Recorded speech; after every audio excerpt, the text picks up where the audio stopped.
Halo semuanya, perkenalkan saya Raden Fedi Arkan Muhtasemi dengan NIM C2401241241057. Kali ini saya akan membawakan materi micro teaching tentang biologi perikanan khususnya bagian reproduksi ikan. Nah, jadi dalam micro teaching kali ini kita tuh akan fokus pada analisis jumlah telur ikan yang ada di gonadnya. Nah, yang merupakan salah satu dari parameter penting untuk mengetahui potensi reproduksi ikan serta mendukung penelitiannya dalam bidang perikanan. Nah, sebelum masuk ke teknis, mari kita pahami dulu kenapa sih analisis jumlah telur itu penting untuk kita. Nah, jadi analisis jumlah telur ikan itu penting untuk kita karena dengan mengetahui data jumlah telur ikan ini, kita tuh bisa mengetahui produktivitas ikan, kita bisa membantu pengelolaan perikanan dan budidaya perikanan ke depannya, dan kita tuh bisa mengetahui strategi konservasi agar populasi ikan tuh bisa tetap terjaga. Selain itu, kita juga bisa memprediksi waktu-waktu dari pemijahan ikan. Jadi secara umum itu ada 3 metode yang digunakan untuk menghitung jumlah telur ikan. Yang pertama itu adalah gravimetri, yang kedua adalah volumetri, dan yang ketiga adalah gabungan. Jadi setiap metode ini tuh punya kelebihan dan kekurangannya masing-masing. Nah, mari kita mulai dulu dengan metode yang pertama, yaitu gravimetri. Jadi dalam metode gravimetri ini tuh adalah perhitungan berdasarkan berat dari sampelnya. Jadi prinsipnya itu adalah jumlah telur dalam sebagian kecil sampel yang kita ambil itu bisa mewakili jumlah telur dalam gonad ikan itu secara keseluruhan. Nah, gimana sih cara dari perhitungan gravimetri ini? Nah, langkah-langkahnya itu, yang pertama adalah kita timbang dulu berat dari telur ikan itu secara keseluruhan.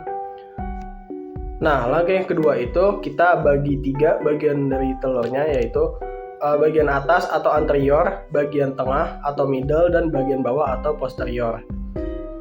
Nah, setelah itu kita ambil kurang lebih 1 gram per tiap bagiannya, lalu kita letakkan di cawan Petri. Jadi setelah kita potong, kita ambil bagiannya dan kita timbang, itu kita letakkan bagian kecil tersebut di cawan Petri.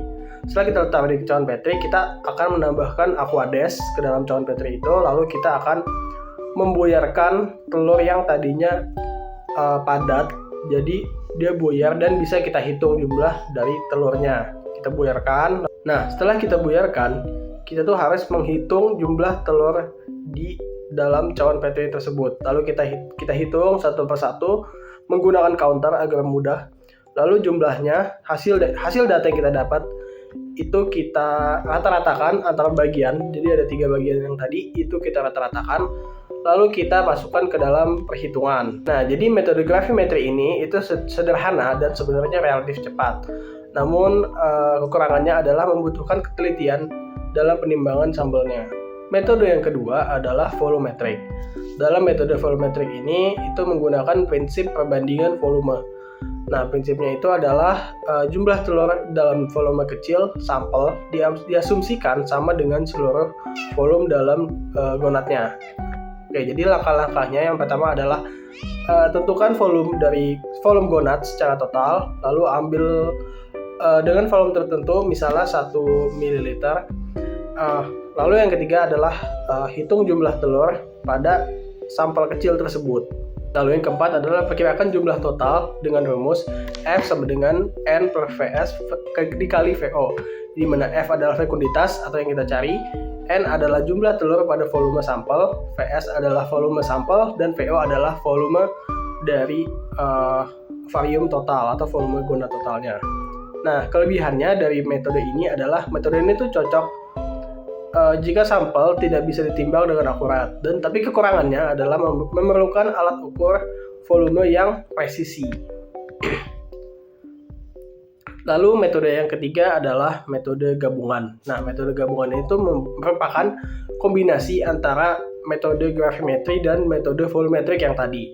Nah, prinsipnya itu adalah memanfaatkan data berat dan volume untuk mendapatkan hasil yang lebih akurat. Nah, metode ini tuh sering digunakan jika gonad dari ikan tuh memiliki ukuran yang besar atau distribusi telurnya tidak rata. Dengan metode gabungan, bias perhitungan dari satu metode itu bisa dikurangi.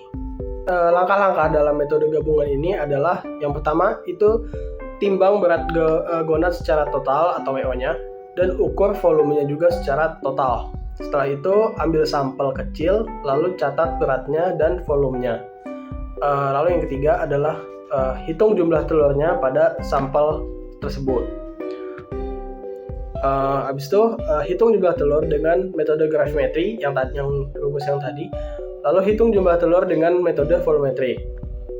Lalu yang terakhir adalah gabungkan hasilnya dengan cara merata-ratakan.